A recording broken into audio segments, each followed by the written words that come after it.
Hello বন্ধুরা, আমি শাক গন্ডিল। আজকে এই ভিডিওতে বেশ কিছু সিনেমা সংক্রান্ত আপডেটস আপনার সঙ্গে শেয়ার করব। প্রথম আপডেটটা সন্দীপ রায়কে কেন্দ্র করে। সন্দীপ রায়ের পরিচালনায় বহু আগে একটা আপডেট ছিল যে একটা ছবি আসবে যেখানে আপনারা ফেলুদাকে সেকেন্ড হাফে দেখতে পাবেন এবং ফার্স্ট হাফে প্রফেসর শঙ্কুকে দেখতে পাবেন, অর্থাৎ এক ছবিতে ফেলুদা এবং শঙ্কু। সেই ছবিটার ব্যাপারে কিন্তু রিসেন্টলি সন্দীপ রায় কনফার্মেশন দিয়েছেন যে হ্যাঁ, এই ছবিটা কিন্তু হবে, দেরি হবে কিন্তু এই ছবিটা হবে। এই ছবিটা শেলফ হয়ে গেছে সেরকম ব্যাপার নয়, এই ছবিটা সন্দীপ রায়ের মাথায় রয়েছে। কোনো না কোনো সময় ডেফিনেটলি তিনি কিন্তু এই ছবিটা বানাবেন। বর্তমানে তিনি একটা ছবি বানাচ্ছেন যেখানে অনেকগুলো ছোট গল্পকে কেন্দ্র করে একটা গোটা ছবি তৈরি হচ্ছে।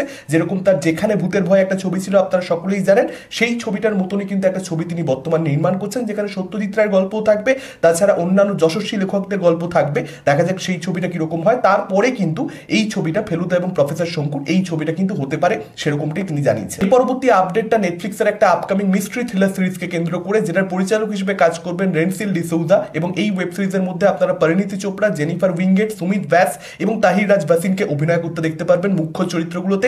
যদিও এই সিরিজটার টাইটেল কি হবে, কবে এই সিরিজটা রিলিজ হবে আফটার অল, সেটার ব্যাপারে কিন্তু এখন অব্দি কোনো রকম কোনো আপডেট নেই। এর পরবর্তী আপডেটটা ডন 3 কে কেন্দ্র করে। ফারহান আক্তার কিন্তু সমস্ত যে রুমার্স ছিল ডন 3 কে কেন্দ্র করে যে ডন 3 শেলফড হয়ে যাবে, এরকম নানা ধরনের মিডিয়া রিপোর্ট, সেগুলোকে নস্যাৎ করে দিয়েছেন। তিনি কিন্তু পরিষ্কার জানিয়েছেন এই বছরই ডন 3 এর শুটিং স্টার্ট হতে চলেছে এবং রণবীর সিংকে আপনারা ডনের ভূমিকায় এবং কিয়ারা আদবানিকে আপনারা ফিমেল লিড হিসেবে এই ছবিতে কিন্তু অভিনয় করতে দেখতে পারবেন। যদিও কোন মাসে এক্স্যাক্টলি শুটিংটা স্টার্ট হবে সে ব্যাপারে তিনি কিন্তু কোনো রকম আপডেট দেননি।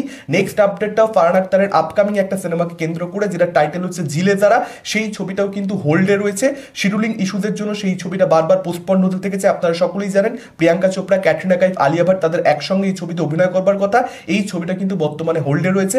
এখন অবধি কিন্তু এই ছবিটাকে নিয়ে কোনো রকম ক্লিয়ার কাট আপডেট ফারহান আক্তারের তরফ থেকে নেই। অন্যদিকে জিন্দাগি না মিলেগি দোবারা 2, এই ছবিটা কিন্তু এখন অবধি কোনো রকম কোনো আপডেটই নেই। মানে ফারহান আক্তার নিজেই এখানে পরিষ্কার করে দিয়েছেন যে খুব শিগগিরই আপনারা এই ছবিটা পাবেন না। এই ছবিটাকে নিয়ে কিন্তু এখনো তার কোনো ধরনের ভাবনা চিন্তা নেই। এর পরবর্তী আপডেটটা অজিত কুমারের আপকামিং সিনেমা গুড ব্যাড আগলিকে কেন্দ্র করে, যেখানে আপনারা তৃষা কৃষ্ণনকে অভিনয় করতে দেখতে পারবেন। এই ছবিটার ব্যাপারে যেটা আপডেট, 28 তারিখ কিন্তু অর্থাৎ 28শে ফেব্রুয়ারি কিন্তু এই ছবিটার টিজার আসতে চলেছে।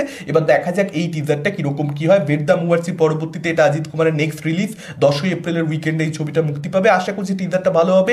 নেক্সট আপডেটটা দেবারাকে কেন্দ্র করে। দেবারা পার্ট 1 কিন্তু জাপানে মুক্তি পেতে চলেছে। এই আপডেটটা প্রিভিয়াসলি আপনাদের সঙ্গে আমি শেয়ার করেছিলাম। ট্রিপল আর এর পরবর্তীতে জুনিয়র এনটিআর, এটা কিন্তু দ্বিতীয় ছবি যেটা জাপানে মুক্তি পাবে এবং 22শে মার্চ কিন্তু জাপানে স্বয়ং জুনিয়র এনটিআর চলে যাচ্ছেন এবং সেখানে কিন্তু তিনি এক সপ্তাহ জুড়ে প্রমোশনস করবেন, মিডিয়া ইন্টারাকশনস করবেন এই ছবিটার জন্য। এবার দেখা যাক ট্রিপল আর এর পরবর্তীতে এই ছবিটা জাপানে সাকসেস পায় কিনা। যদিও চান্সেস কোথাও একটা আমার লো মনে হচ্ছে, খুব একটা সুবিধা হয়তো জাপানে এই ছবিটা করতে পারবে না। যদি সেটা করে ফেলে তাহলে কিন্তু অবাক হওয়ার মতোই বিষয় থাকবে। তবে জুনিয়র এনটিআর এর দিক থেকে কিন্তু এটা ভালো প্রচেষ্টা যে তারা একটা ছবি জাপানের সফলতা পেয়েছে, তো জাপানে সে কিন্তু রিলিজ করছে, প্রপারলি প্রমোশনস করছে। সে কিন্তু চাইছে জাপানের মার্কেটটায় কোথাও একটা নিজের জন্য ট্যাপ ইন করতে। দেখা যাক সেটাতে সে সফল হয় কি হয় না। এর পরবর্তী আপডেটটা একেন বাবুকে কেন্দ্র করে। লাস্ট বার তাকে আপনারা দেখতে পেয়েছেন ওয়েব সিরিজে, বড় পর্দাতেও সে মাঝে মাঝেই হাজির হয়, আপনারা সকলেই জানেন। আরও একবার কিন্তু বড় পর্দাতে একেন বাবু আসতে চলেছে। যদিও মাঝে যে আপডেটটা পাওয়া গেছিল যে একেন বাবু রাশিয়াতে যাবেন, সেই ছবিটা শেলফড হয়ে গেছে, সেই প্রজেক্টটা হয়তো বা হচ্ছে না। একেন বাবু এবারে কোথায় অ্যাডভেঞ্চার করবেন সে ব্যাপারে কিন্তু এখন অবধি কোনো রকম কোনো আপডেট নেই। তবে নেক্সট ছবিটার শুটিং মার্চ মাসে স্টার্ট হতে পারে, এটা কিন্তু একটা নামী পত্রিকার তরফ থেকে জানানো হয়েছে। এবং এটাও জানানো হচ্ছে যে এবার কিন্তু একেন বাবুর ছবিতে আপনারা শাশ্বত চট্টোপাধ্যায়কে অভিনয় করতে দেখতে পাবেন, অর্থাৎ অনির্বাণ চক্রবর্তী এবং শাশ্বত বাবু তারা কিন্তু একসঙ্গে জয়দীপ মুখার্জির পরিচালনায় স্ক্রিন শেয়ার করবেন। এটাই আপাতত আপডেট। দেখা যাক এবার ছবিটা কিরকম কি হয় এবং মেকারদের তরফ থেকে অফিসিয়াল অ্যানাউন্সমেন্ট কবে আসে।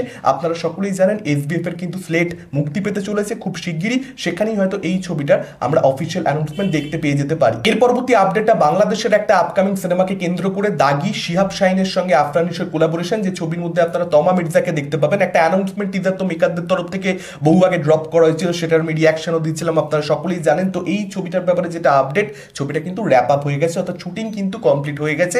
আশা করা যাচ্ছে মেকাররা কিন্তু এবার প্রমোশন এই ছবিটার জোর কদমে শুরু করে দেবে। তার কারণ এই সিনেমার সঙ্গে বক্স অফিসে যে ছবিগুলোর ক্ল্যাশ হতে চলেছে, শাকিব খানের বরবাদ হোক কিংবা তার সঙ্গে সঙ্গে সিয়াম আহমেদের জঙ্গলি হোক, সেই ছবিগুলোর কিন্তু প্রমোশন শুরু হয়ে গেছে।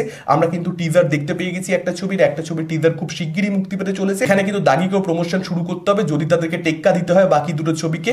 প্রমোশন কিন্তু আজকের দিনে সত্যি বলতে সব কথা হয়ে দাঁড়িয়েছে। সেখানে দাগি টিম একটু লেট করে ফেলেছে। দেখা যাক যখনই তারা কোনো না কোনো রকম প্রমোশনাল কন্টেন্ট আনবে, সেটা আশা করবো ভালো হবে। আফরান নিশো ডেফিনেটলি বড় পর্দায় কাঁপাবে আরও একবার, সেই বিশ্বাস রয়েছে। নেক্সট আপডেটটা শাকিব খানকে কেন্দ্র করে। আপনারা সকলেই জানেন বরবাদের পরবর্তীতে তার যে ছবিটা আসছে সেটা হচ্ছে পরিচালক রায়হান রাফির সঙ্গে তাণ্ডব, এ ব্যাপারে আপডেট প্রিভিয়াসলি আপনার সঙ্গে আমি শেয়ার করেছিলাম। এই ছবিটার শুটিং কবে থেকে স্টার্ট হতে পারে সেটার ব্যাপারেও একটা আপডেট আপনাদের সঙ্গে প্রিভিয়াসলি শেয়ার করেছি। মার্চ মাসের গোড়ার দিক থেকে শুরু হবে এরকমটা আপডেট ছিল। এখন যেটা জানতে পারা যাচ্ছে, একজন নামী অভিনেতা বাংলাদেশের যিনি তাণ্ডব ছবিতে অভিনয় করবেন, শিবা শানু, তিনি কিন্তু পরিষ্কার জানিয়ে দিয়েছেন 15ই মার্চ থেকে তাণ্ডবের কিন্তু শুটিং স্টার্ট করতে চলেছেন তিনি।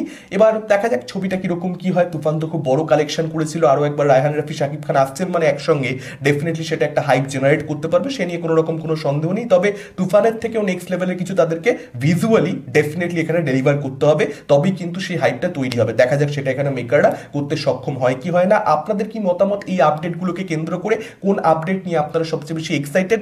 ডেফিনেটলি আপনারা সেটা আমাদের কমেন্ট করে জানাতে পারেন। এই ভিডিওটা ভালো লাগলে লাইক করতে পারেন, শেয়ার করতে পারেন। আমাদের চ্যানেল নতুন হলে চ্যানেলটাকে অবশ্যই সাবস্ক্রাইব করতে পারেন। আজকের মতন টাটা, চোখ পরবর্তী ভিডিও।